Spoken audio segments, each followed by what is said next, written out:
Assalamualaikum warahmatullahi wabarakatuh.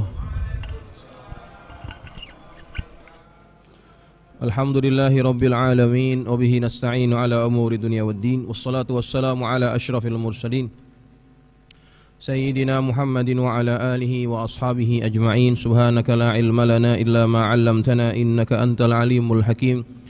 Rabbi shrah li sadri wa yassir li amri wahlul 'uqdatam min lisani yafqahu qawli, amma ba'du. Hadirin hadirat jamaah yang dirahmati Allah sekalian, mirsa Salam TV, mendengar radio Waalaikumsalam. Semoga pagi ini kita diberkahi oleh Allah Subhanahu wa taala dan segala amal soleh kita diterima oleh Allah Subhanahu wa taala. Hadirin jamaah yang dirahmati Allah, kita akan meneruskan pengajian kitab Sayyiduna Muhammad Rasulullah, Syamailuhul Hamidah wa Risaluhul Majidah yang dikarang oleh Asy-Syaikh Al-Muhaddits Abdullah Sirajuddin Al-Husaini rahimahullahu ta'ala. Pada pagi ini kita akan masuk pada pembahasan tatayyubus sahabah bi'arakin Nabi sallallahu alaihi wasallam wa tabarrukuhum bihi, yaitu pasal yang menjelaskan tentang perbuatan para sahabat yang menjadikan keringat Nabi Muhammad sebagai minyak wangi, dan perbuatan mereka bertabarruk dengan keringatnya Rasulullah sallallahu alaihi wasallam. Bismillahirrahmanirrahim. Qala al-muallif rahimahullahu taala wa ghafara lahu wa liwalidayhi wa limasyayikhihi wa nafa'ana bi ulumihi fid dharain amin. Radhiyallahu ankum qala radhiyallahu an. Rawal Imam Muslim an Anasin radhiyallahu anhu qala. Imam Muslim riwayatkan dari Anas radhiyallahu anhu, dia berkata, dakhala alaina an-nabiy sallallahu alaihi wasallam faqala indana.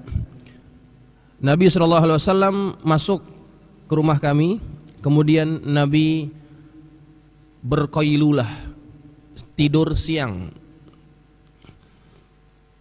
Fa'ariqa faja'at ummu Sulaim binti Milhan biqaruratin faja'alat tasallatil araq fiha. Kemudian Rasulullah SAW, ibu saya, yakni Ummu Sulaim binti Milhan. Ummu Sulaim ini adalah ibunya Anas ibn Malik. Ummu Sulaim datang, yang ketika itu Rasulullah ketika dia tidur, Rasulullah tidurnya itu berkeringat. Dan memang Nabi ini adalah orang yang agak banyak keringatnya, ya. Banyak keringatnya, apalagi kalau orang tidur itu pasti berkeringat, ya. Nah, ketika Nabi berkeringat, Ummu Sulaim, ibunya Anas bin Malik, datang dengan membawa apa itu namanya, botol minyak wangi, botol minyak wangi. Kemudian keringat Nabi itu diambil sedikit-sedikit, ya. Nabi tidur di atas alas yang terbuat dari kulit. Jadi kalau ada air di atasnya, ya, ada keringat, itu enggak meresap langsung ke bawahnya. Lain kalau misalkan alasnya itu adalah kain, ya, ataupun apa kalau kasur kita itu spring bed, kapuk, itu meresap. Tapi Nabi tidur di atasnya itu dialasi dengan apa namanya, kulit. Jadi keringatnya itu masih bisa kelihatan. Dipungutin satu-satu, diperes sedikit demi sedikit, dimasukin ke botol minyak wanginya. Fastaiqadhan Nabiyyu sallallahu alaihi wasallam faqala. Kemudian Nabi bangun, Nabi berkata kepada Ummu Sulaim, ya Ummu Sulaim, ma hadzal ladzi tasna'in. Wahai Ummu Sulaim, apa ini, apa yang sedang kamu kerjakan?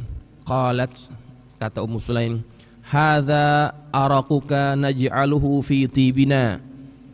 Ini keringatmu ya Rasulullah, kami jadikan sebagai minyak wangi kami. Wa huwa min atyabit tib, dan ini adalah lebih wangi daripada minyak wangi yang lainnya.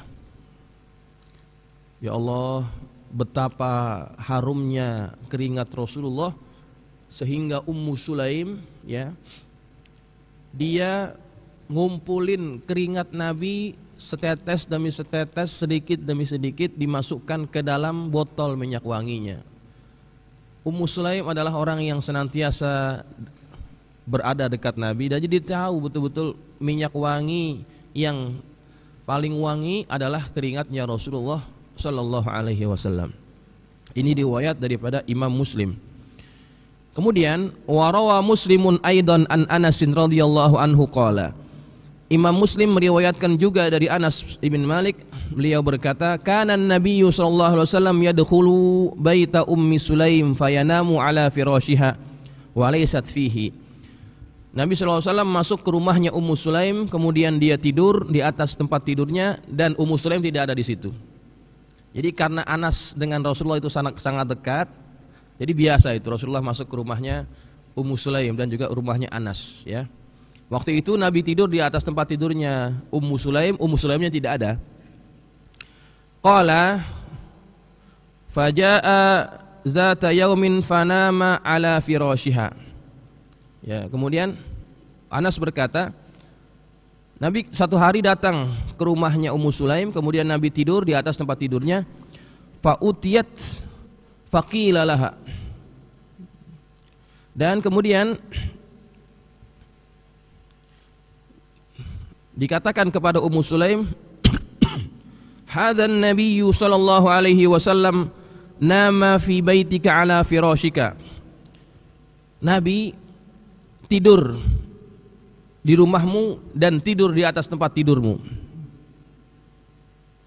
Kemudian qala fajaat wa qad ariqa wastaqna'a araqahu ala qit'ati adimin alal firashi. Lalu kemudian ketika Ummu Sulaim datang, ya, ketika dikasih tahu Nabi tidur di rumah kamu, tidur di atas tempat tidurmu. Kemudian Ummu Sulaim datang, dia lihat Nabi sudah tidur dan Nabi keringetan ataupun berpeluh, ya. Dan Ummu Sulaim ngumpulin keringat Rasulullah ini yang berada di atas potongan kulit yang sudah disamak di atas tempat tidurnya. Jadi tempat tidur itu ada alasnya daripada kulit. Kalau kita bilang perlak, ya, ada perlaknya. Bukan ngompol. Tapi memang itu dijadikan sebagai alas tidur. Kenapa?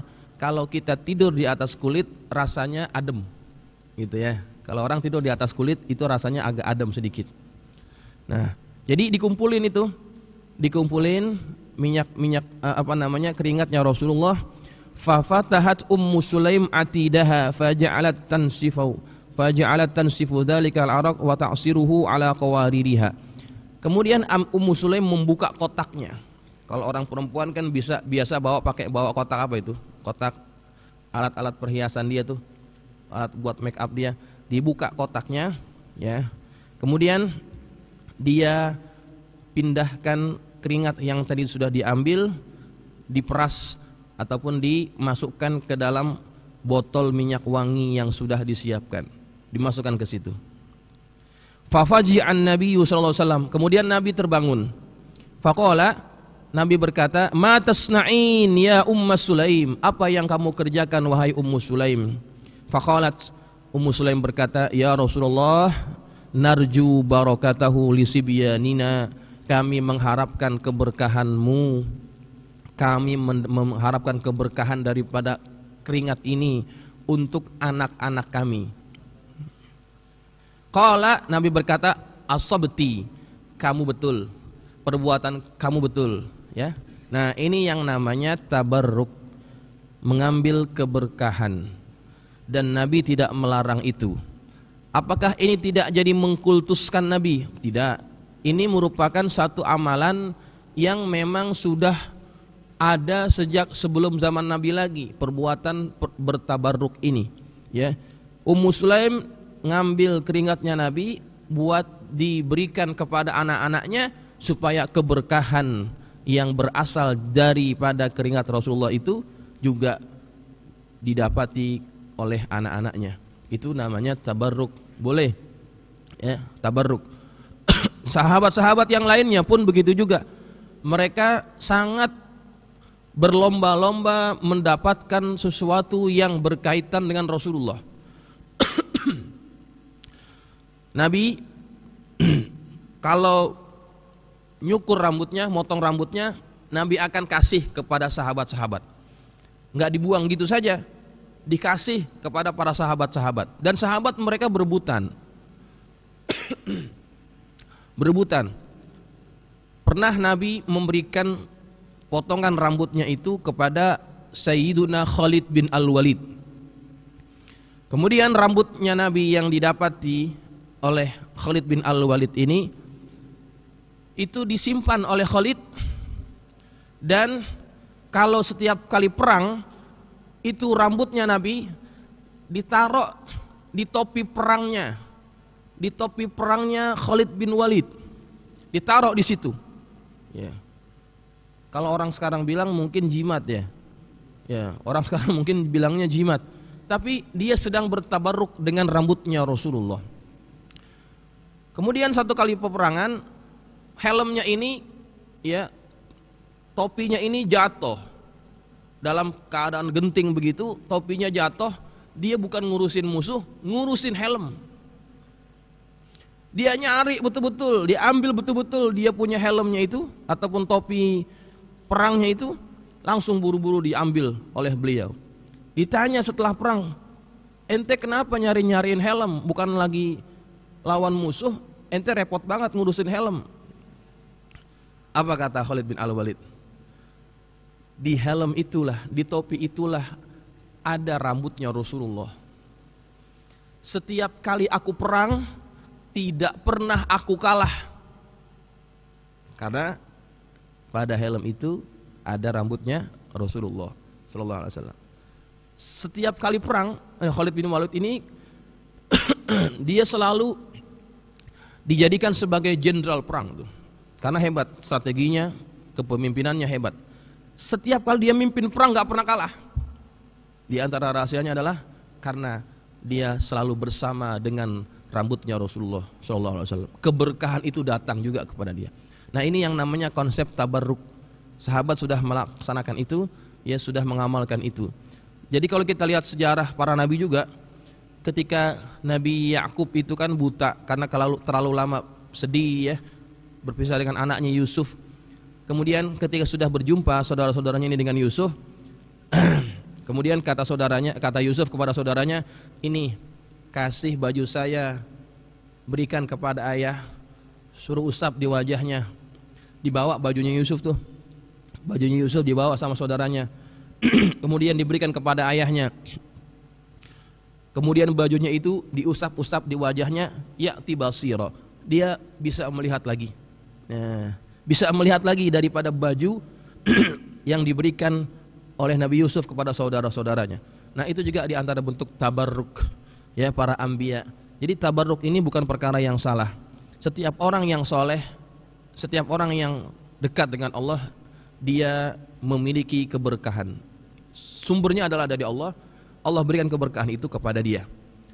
Dan keberkahan itu bisa terpancar kepada orang-orang yang ada di sekitar dia. Nah, jadi itulah yang perlu kita pahami tentang konsep tabarruk. Masjid ini juga diantara masjid yang barokah. Kenapa? Banyak dihadiri, didatangi oleh para alim ulama dari dalam ataupun luar negara. Ya, artinya banyak juga asar-asar keberkahan di majelis ini ataupun di masjid ini. Insyaallah kita yang hadir di dalamnya juga mendapatkan bagian daripada barokah itu. Kemudian jamaah yang dirahmati Allah, wa rawa Muslimun an Anasin an Ummi Sulaim anna Nabiyya sallallahu alaihi wasallam kana ya'tiha fayaqilu indaha ay yanamu fi waqtil qailah fatabsutu lahu nit'an fayaqilu 'alaiha. Imam Muslim meriwayatkan dari Anas dari Ummu Sulaim bahwa Nabi sallallahu alaihi wasallam datang kepadanya dan Nabi tidur siang di rumahnya. Kemudian Ummu Sulaim menghamparkan bagi Nabi, yaitu hamparan kulit untuk Nabi tidur di atasnya. Wa kana Nabi sallallahu alaihi wasallam katsirul araq. Nabi adalah orang yang banyak berkeringat. Fa kanat tajma'u araqahu fataj'aluhu fit tibi wal qawarir. Kemudian Ummu Sulaim mengumpulkan keringat Nabi itu dan dimasukkan dalam minyak wanginya dan botol-botol kaca miliknya. Faqala Nabi sallallahu alaihi wasallam, Nabi berkata kepada Ummu Sulaim, "Ya Ummu Sulaim, ma hadza?" Wahai Ummu Sulaim, ini apa? Qalat, "Araquka adufu bihi tibi." Ya Rasulullah, ini adalah keringatmu yang aku campur dengan minyak wangiku. Wa fi riwayatin fada'alaha bidu'ain hasanin. Dalam riwayat Imam Ahmad disebutkan Nabi mendoakan Ummu Sulaim dengan doa yang baik. Nabi tidak larang, Nabi benarkan perbuatan itu. Ya, begitu. Kemudian wa an Ummi Asim imraati Utbah bin Farqad As-Sulami, dari Ummu Asim istrinya Utbah bin Farqad As-Sulami. Qalat, dia berkata, kunna inda Utbah arba'an niswatin. Kami bersama Utbah, yakni suaminya, ada 4 orang wanita. Ai zaujatun laha, yakni istri-istrinya Utbah. Utbah punya istri ada 4. Fama minna imra'atun illa wa hiya tajtahidu fit tibi litakuna atyabu min sahibatiha. Maka di antara kami istri-istrinya ini, kami saling berlomba-lomba siapa di antara kami yang paling wangi. Di antara istri-istrinya Utbah. Wa ma yamussu Utbatu at-tiba illa an yamassa duhnan yamsahu lihyatihi. Dan Utbah itu tidak pernah pakai minyak wangi, melainkan dia hanya pakai minyak yang digosokkan disapukan, digosokkan di janggutnya. Itu aja yang dia pakai. Minyak itu aja yang dia pakai. Minyak wangi nggak pernah dia pakai. Walahu wa atyabu rihan minna. Tapi Utbah adalah orang yang paling wangi di antara kami. Istri-istrinya berlomba-lomba jadi orang yang paling wangi, tetapi ketika ada Utbah semuanya kalah sama Utbah. Utbah jadi orang yang paling wangi di antara mereka. Wa kunna idza kharaja ilan nas, dan kami apabila keluar kepada manusia, bertemu dengan manusia, qalu, mereka berkata, ma syamimna rihan atyabu min rihi Utbah. Kami tidak pernah mencium bau yang paling wangi melainkan wangi daripada Utbah. Faqultu lahu yauman, aku bertanya kepada dia pada suatu hari, inna la najtahidu fit tibi wa la anta atyabu minna rihan. Kami ini sudah bersungguh-sungguh supaya jadi orang yang paling wangi, dan engkau adalah orang yang paling wangi di antara kami. Famimma ay min ayyi sababin zalika. Dari mana asalnya kamu bisa jadi orang yang paling wangi? Padahal kami nggak pernah lihat kamu pakai minyak wangi. Paling-paling cuma pakai minyak zaitun yang engkau gosokkan kepada janggutmu saja. Begitu kata istri-istrinya. Istrinya pada bingung. Ini wangi dari mana? Faqala Utbah. Maka Utbah berkata, akhazani syara ala ahdi Rasulillah. Saya pernah sakit cacar. Fa ataituhu fa syakautu dzalika ilaihi sallallahu alaihi wasallam. Kemudian aku datangi Rasulullah. Aku mengadu kepada Rasulullah tentang penyakitku itu.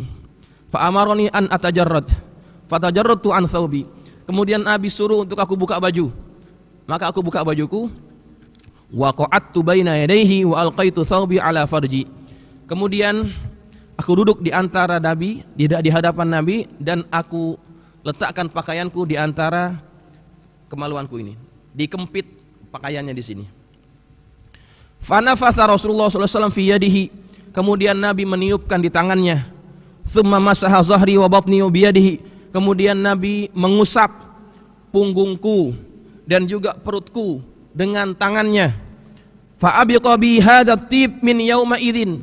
Maka bau itu tetap melekat di badanku sampai hari ini, sejak hari itu. Nabi cuma niup, kemudian Nabi gosok dengan tangannya yang mulia ke punggungnya Utbah dan perutnya Utbah. Kemudian wangi yang berasal dari tangan Nabi itu tetap menempel di badannya Utbah sejak hari itu sampai sekarang.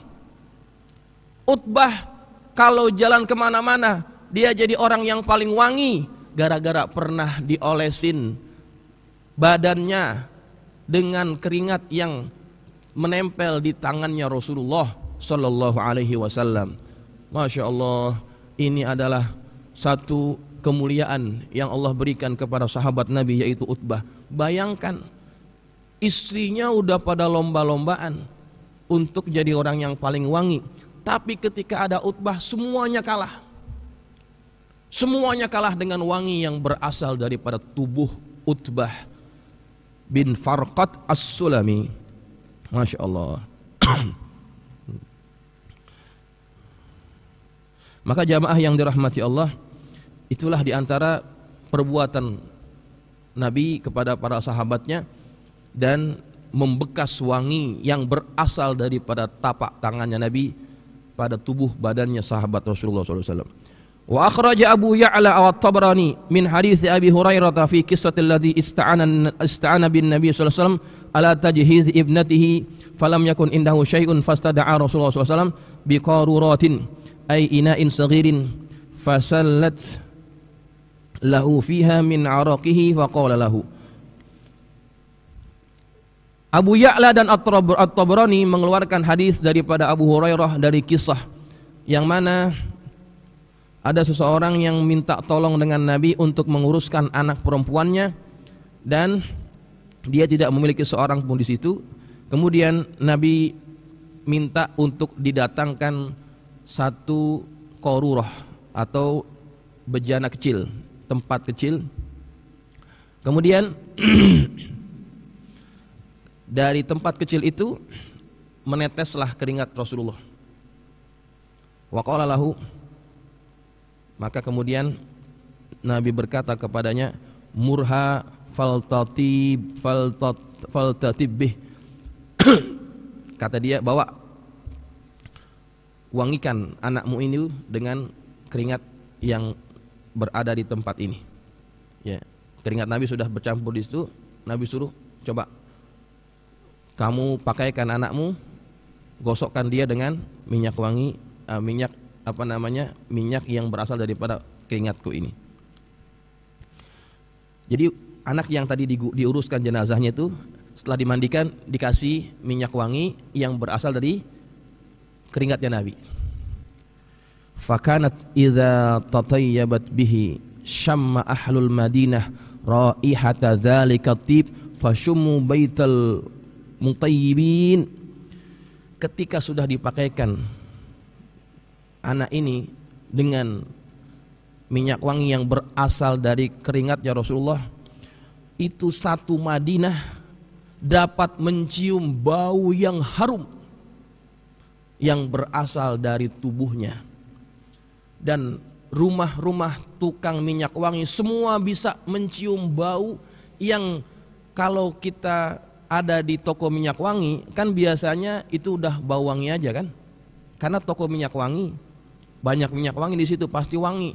Tapi ketika anak ini dikeluarkan yang sudah diolesi dengan keringat Nabi SAW yang begitu wangi, maka itu orang yang tinggal di rumah tukang minyak wangi bisa membedakan ini minyak wangi datangnya bukan dari sini, dari luar. Bahkan satu Madinah bisa mencium bau keringat yang begitu wangi yang berasal dari keringatnya Rasulullah SAW yang telah dioleskan pada tubuh anak yang baru meninggal tadi. Ya Allah, bayangkan harumnya luar biasa.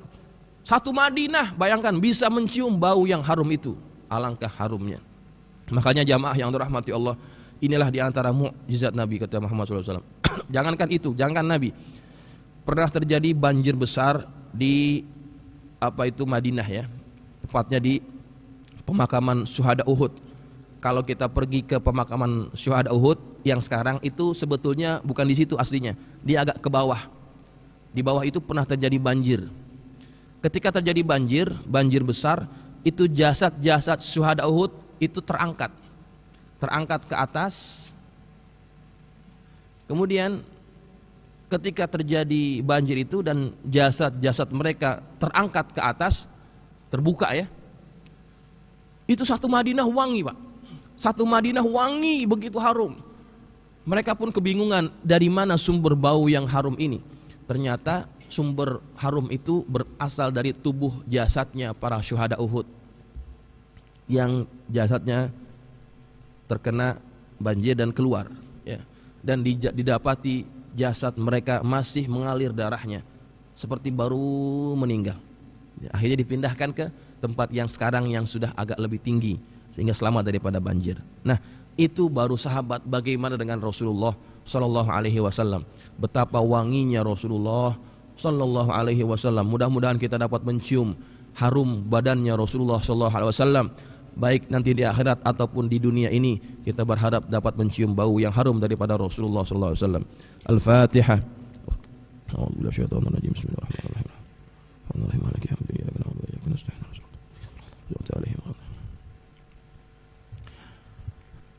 Bismillahirrahmanirrahim. Alhamdulillahirabbil alamin wassalatu wassalamu ala asyrafil mursalin sayyidina Muhammadin wa ala alihi wa ashabihi ajma'in. Allahumma anfa'na bima 'allamtana wa 'allimna ma yanfa'una. Allahumma zidna wa la tanqusna wa akrimna wa la tuhinna wa'tina wa la tahrimna wa athirna wa la tu'thir 'alaina wa ardina warda 'anna. Allahumma inna nas'aluka bihaqi Fatimah wa abiha وبعلها وبنيها افتح علينا وعلى أولادنا وتلاميذنا فتوح العارفين فقهنا وإياكم في الدين وارزقنا كمال الإخلاص واليقين. اللهم ارزقنا فهم النبيين وحفظ المرسلين وإلهام الملائكة المقربين برحمتك يا أرحم الراحمين. اللهم اجعلنا من الذين يستمعون القول فيتبعون أحسنه. صلى الله على سيدنا محمد وعلى آله وصحبه وسلم والحمد لله رب العالمين. السلام عليكم ورحمة الله وبركاته.